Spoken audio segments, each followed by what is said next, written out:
कार्तिक मास की त्रयोदशी तिथि को मनाया जाता है धनतेरस। धनतेरस के दिन सोना, चांदी और धातु के बर्तन खरीदने का विधान है। धनतेरस के 2 दिन बाद दिवाली का त्योहार मनाया जाता है। धनतेरस का त्योहार कार्तिक मास की त्रयोदशी तिथि को मनाया जाता है। धनतेरस के दिन भगवान धन्वंतरि की पूजा का बहुत अधिक महत्व होता है। इस साल का यह त्योहार 22 अक्टूबर 2022 को पड़ रहा है। समुद्र मंथन के दौरान भगवान धन्वंतरि हाथ में अमृत कलश लेकर प्रकट हुए थे। इसलिए तब से धनतेरस मनाया जाता है। इसे धन त्रयोदशी भी कहा जाता है। भगवान धन्वंतरि को आरोग्य का देवता माना जाता है। धनतेरस के दिन माँ लक्ष्मी और गणेश जी के साथ धन के देवता कुबेर और भगवान धन्वंतरि की पूजा की जाती है। धनतेरस के दिन सोना, चांदी और धातु के बर्तन खरीदने का विधान है। आइए जानते हैं कि धनतेरस क्यों मनाया जाता है, क्या है इसके पीछे की कहानी।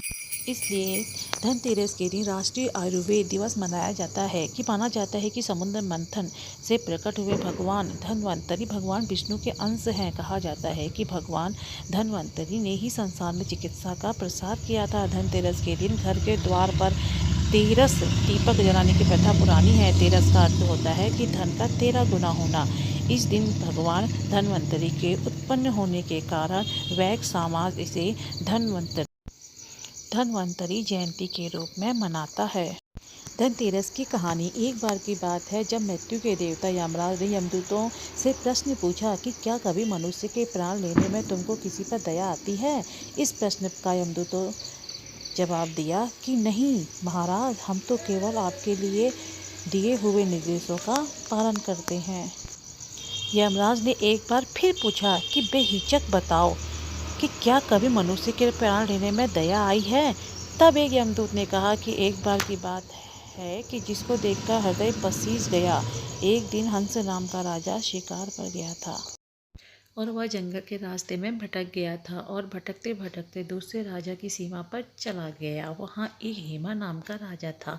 उसने पड़ोस के राजा का आदर सत्कार किया। संयोग से उसी दिन राजा की पत्नी ने एक पुत्र को जन्म भी दिया।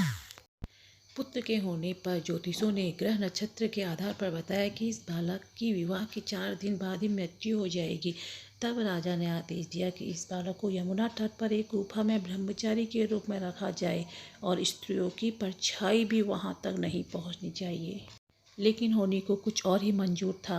हुआ यूं कि संजोगवश राजा नाम की पुत्री यमुना तक चली गई और वहां राजा के पुत्र को देखा। वह दोनों ने गंधर्व विवाह कर लिया। लेकिन विधि के विधान के अनुसार विवाह के 4 दिन बाद ही राजा के पुत्र की मृत्यु हो गई। तब यमदूत ने कहा कि उस नवविवाहिता की वरुण विलाप सुनकर हृदय पसीज गया था। तब यमदूतों ने पूछा कि ऐसा कोई उपाय है जिससे अकाल मृत्यु से बचा जा सके। तब यमराज ने जवाब दिया कि धनतेरस के दिन विधि विधान के साथ पूजा अर्चना और दीपदान करने से अकाल मृत्यु नहीं होती। इसी घटना की वजह से धनतेरस के दिन भगवान धन्वंतरि और माता लक्ष्मी की पूजा की जाती है और दीपदान किया जाता है।